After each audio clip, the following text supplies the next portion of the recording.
Olá, meus irmãos e irmãs de Ideal Espírita, vocês amigos e amigas que nos acompanham aqui na página Estação da Luz Espírita, muitíssimo obrigado mesmo pela sua companhia. A nossa página Estação da Luz Espírita não tem fins lucrativos, o objetivo é a divulgação da doutrina espírita. E é por isso que nós reunimos aqui esta sede de matérias espíritas para que possa atender às suas necessidades, estudo, lazer, pesquisa. Você encontra aqui na nossa página Estação da Luz Espírita os livros da codificação, obras suplementares, entrevistas, palestras e os programas da Web Rádio Estação da Luz de Natal e Web Rádio Cristo Consolador de São Paulo. Ou seja, um acervo que atenda às suas necessidades, sem fins lucrativos. O objetivo é a divulgação da doutrina espírita. E agora eu convido você para nos acompanhar na reprodução de mais esse trabalho imperdível. Muito obrigado mesmo pela sua companhia e vamos juntos!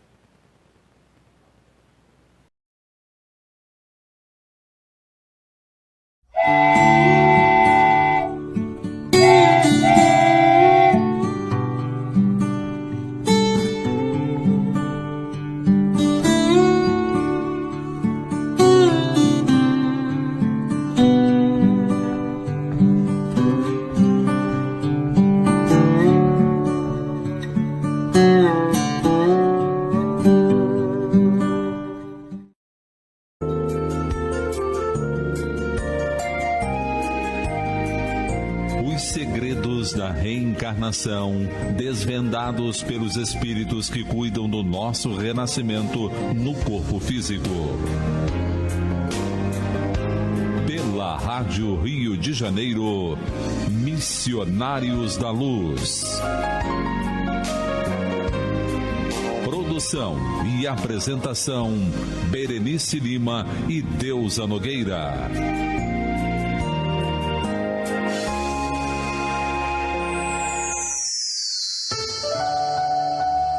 Estamos estudando o livro Missionários da Luz. Hoje vamos dar início ao capítulo 17. Esse capítulo, ele tem o título Doutrinação. É um tratado de mediunidade, na verdade, esse capítulo. O que é a doutrinação?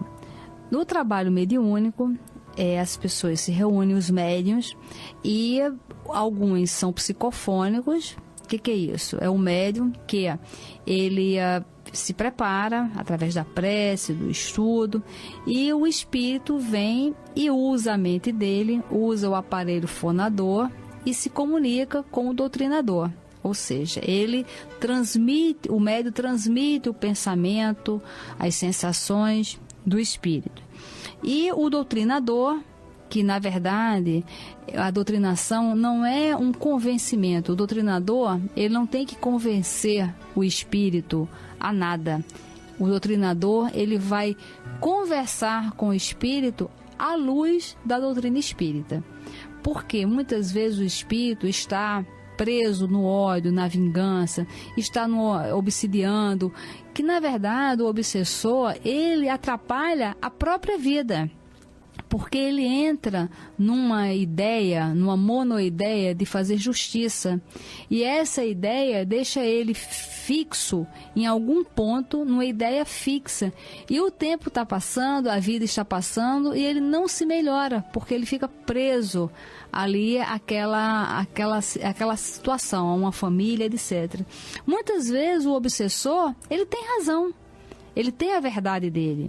Muitas vezes o obsessor de hoje foi aquele companheiro traído no passado. Todo obsessor tem uma ligação afetiva com o obsidiado.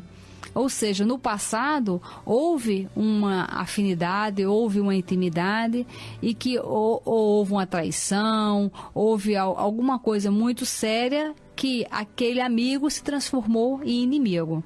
Mas todo obsessor tem uma ligação íntima de afinidade com o obsidiado. Tanto que não se tira o obsessor. Às vezes o Divaldo fala que as pessoas procuram ele e falam: Divaldo, eu vim aqui para você tirar o obsessor. E o Divaldo sempre responde: e você quer que eu tire ele e bote onde? Porque o obsessor não se tira de ninguém, nem de lugar nenhum. O obsessor, ele se transforma. E essa doutrinação é para ajudar o obsessor a se transformar. Mas essa transformação do obsessor, ela vai se dar também pela transformação do obsidiado. Porque o obsidiado, ele tem que sair daquela faixa que permite aquela comunhão com o obsessor. Então, ele vem aqui nesse capítulo 17, falando, explicando sobre essa questão da doutrinação.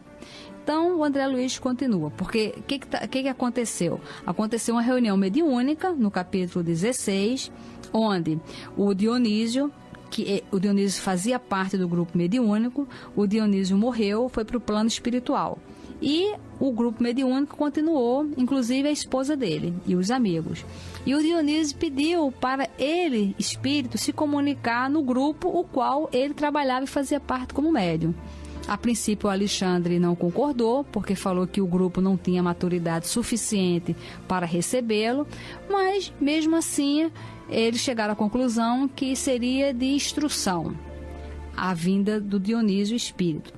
E aí o grupo mediúnico se reuniram, os encarnados, o Dionísio espírito veio, deu a comunicação e ninguém acreditou.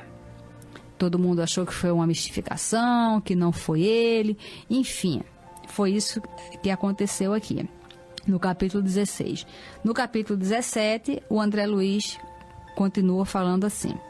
Terminava os trabalhos de uma das reuniões comuns de estudos evangélicos, quando uma entidade muito simpática cercou-se de nós, cumprimentando o meu instrutor, que respondeu com espontânea alegria.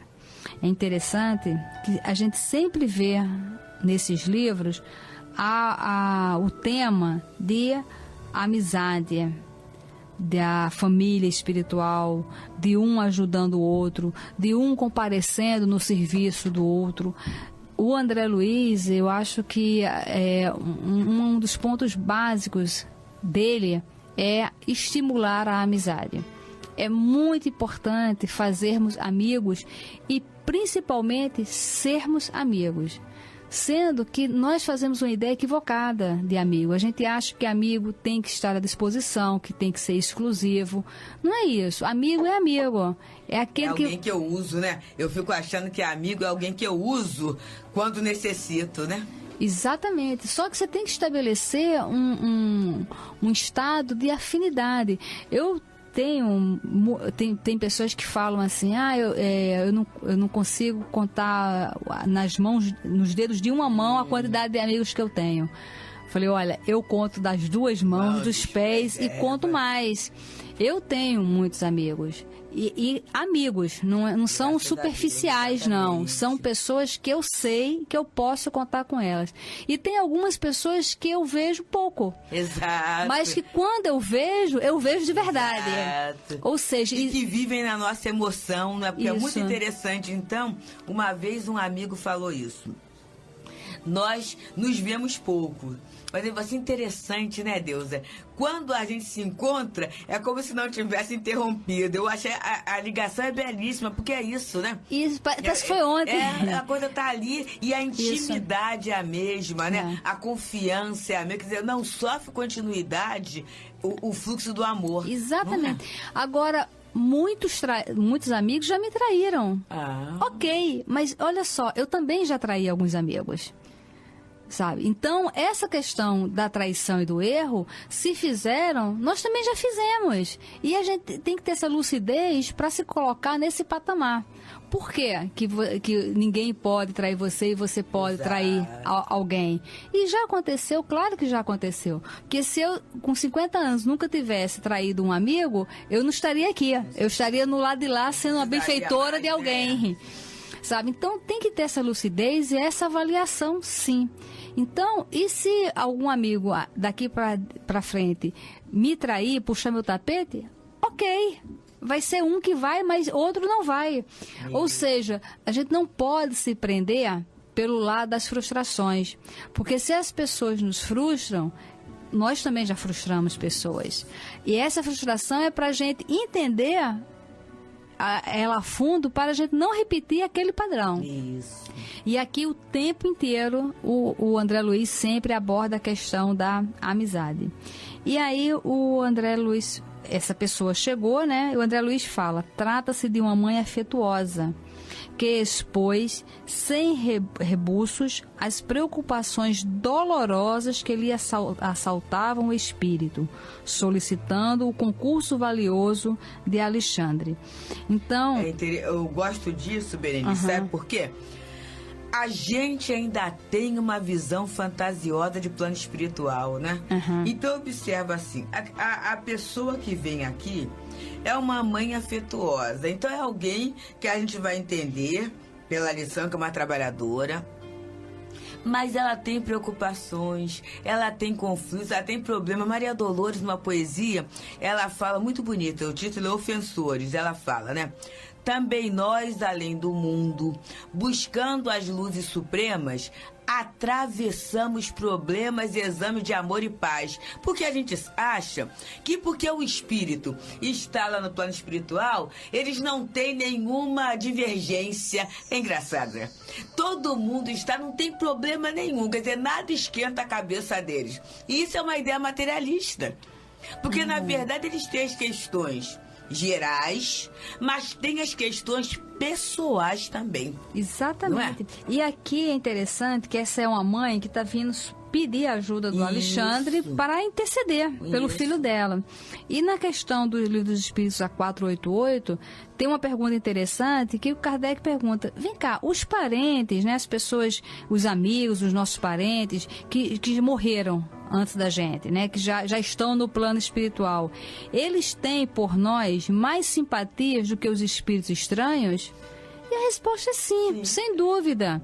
Por quê? Porque já conhece, já está junto, já tem uma afinidade. Então, isso realmente acontece. E muitas vezes, essa afinidade é que nos protegem, que eles buscam ajuda. Por isso a importância de estabelecermos afeto com os amigos e com os familiares. É muito importante, porque são nessas horas que a gente vai buscar ajuda.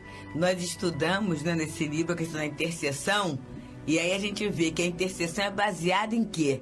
Num amor conquistado. Exatamente. Né? Meu pai costumava falar: mais vale um amigo na praça do que dinheiro no banco. Isso. Porque às vezes você está no desespero. Eu morava em cidade pequena, então isso é um ditado de cidade pequena, né? Então você já chegava na praça, tinha um amigo que você podia pedir socorro a ele.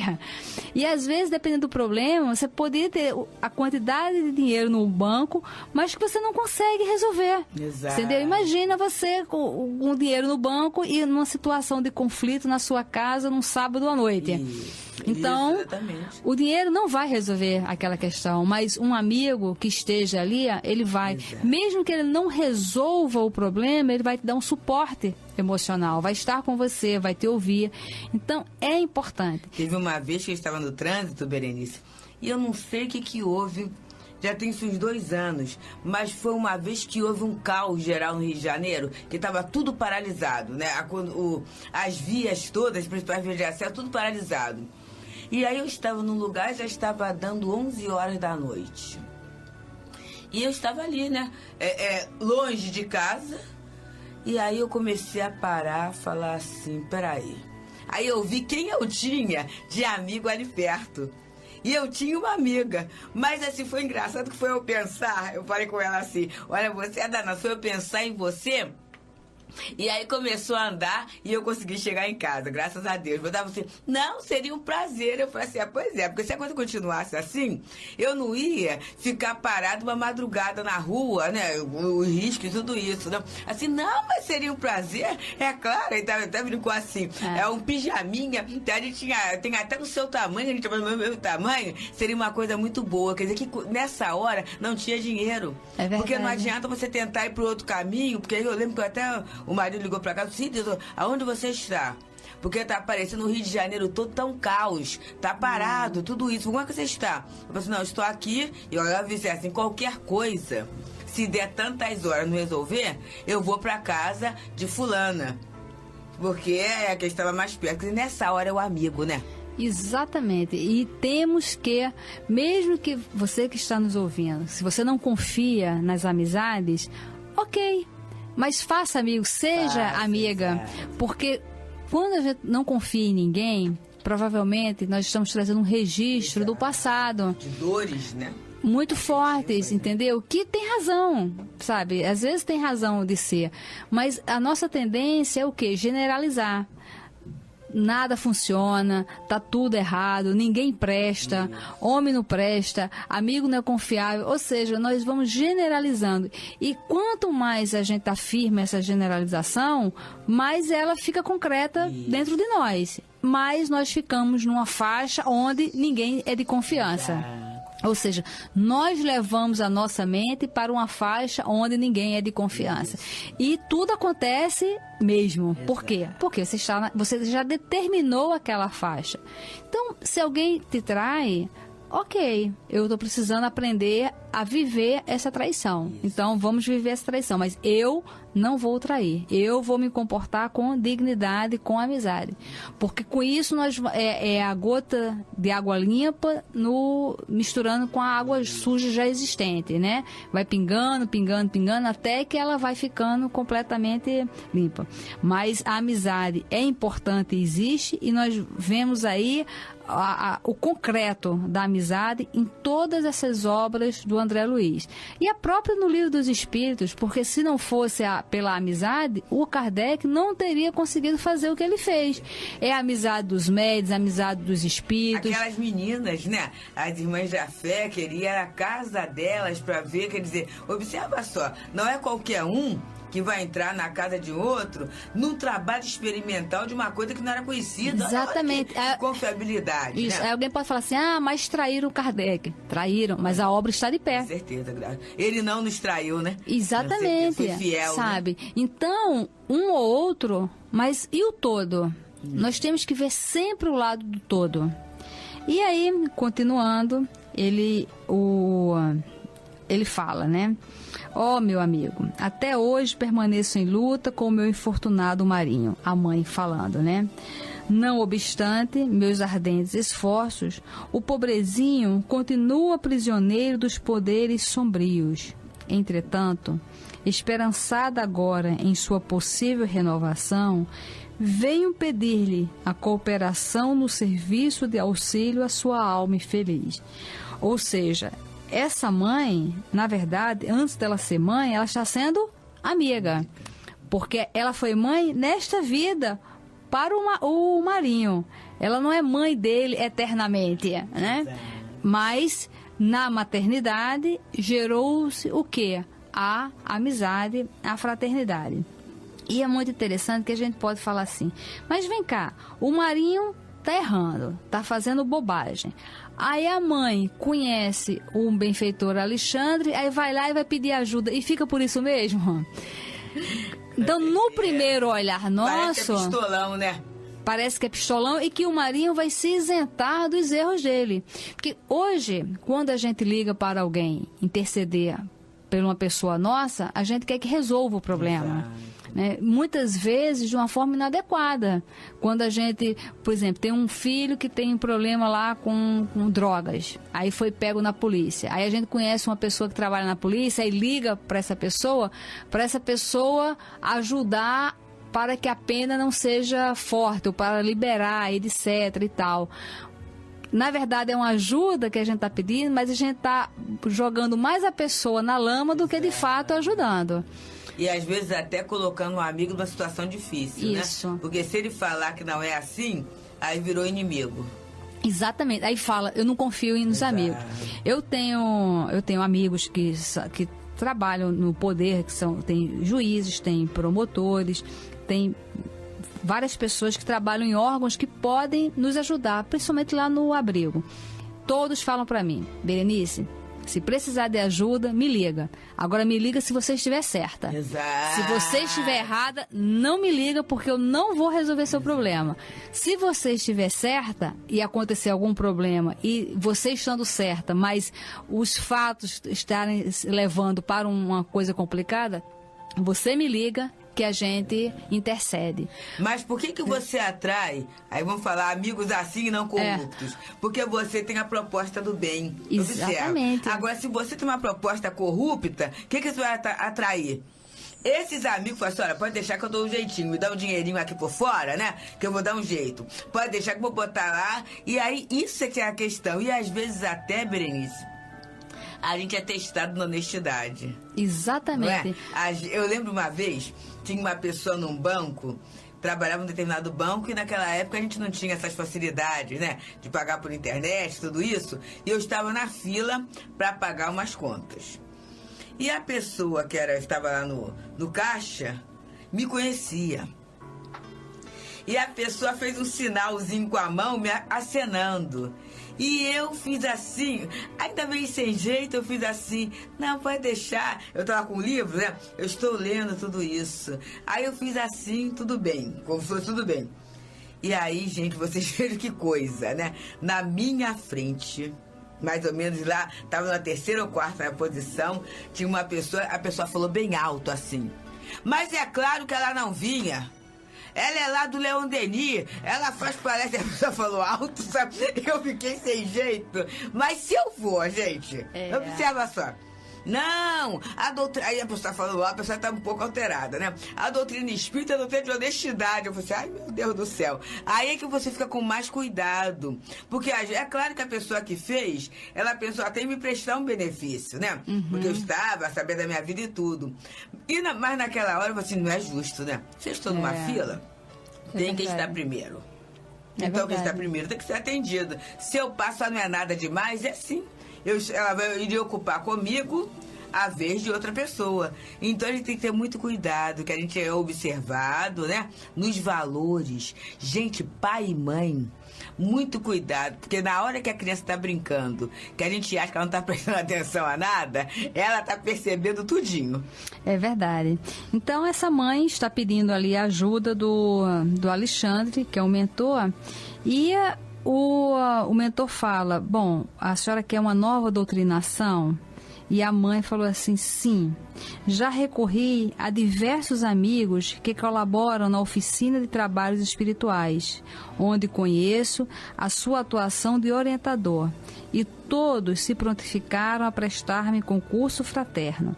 Ou seja, mais uma vez aqui, ela está pedindo aos amigos, e todos os amigos estão o quê? Colaborando, querendo realmente ajudar. Vejam bem, eles vão ajudar, eles não vão isentar, resolver o problema, isentando o filho dela, o Marinho, das suas responsabilidades.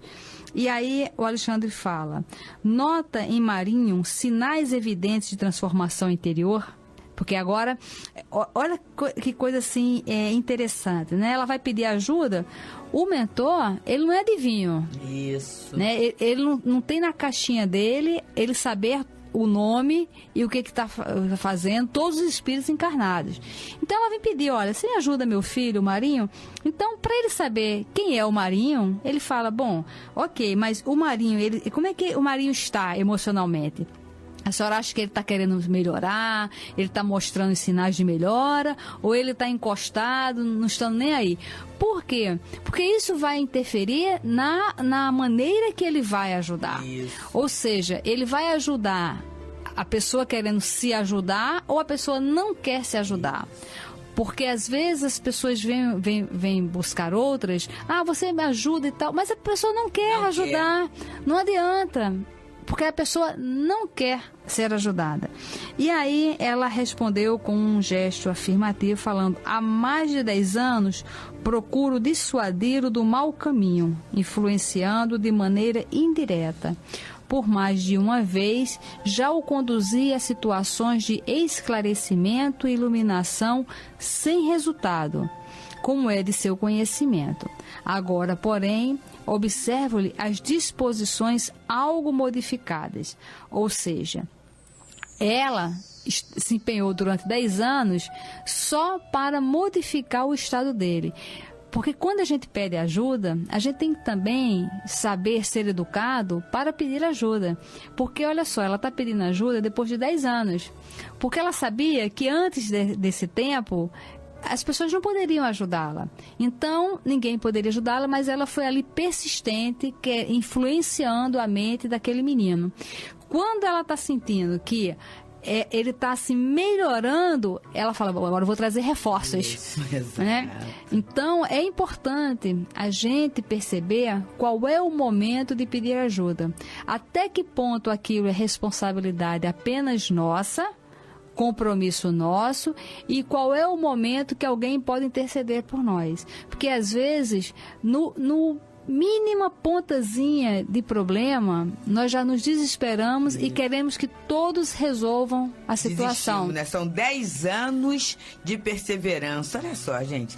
10 anos. Isso. Para ver se consegue alguma coisa. Isso. Então, os problemas, os desafios que estão à nossa volta, eles nos pertencem também. Devemos pedir ajuda? Sim, devemos pedir ajuda. Quando devemos pedir ajuda? Primeiro, quando nós fizermos a nossa parte. Porque quando a gente faz a nossa parte, existe uma melhora.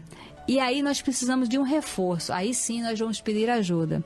É a mesma coisa, a gente vai pedir ajuda para alguém ir lá na nossa casa fazer almoço. A gente não botou nem a panela em cima do fogão. Isso. Ou seja, nós não fizemos absolutamente nada. Nós não contribuímos com nada, mas a gente quer que o outro vá lá e faça e ajude. Ou seja, para uma ajuda ser efetiva, tanto entre os encarnados e os desencarnados, nós primeiramente temos que fazer a nossa parte. E a questão é, eu faço a minha parte? Vamos pensar sobre isso. Muita paz. Muita paz, irmãos.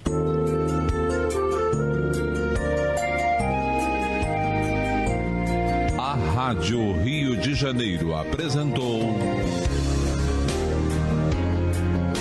Missionários da Luz.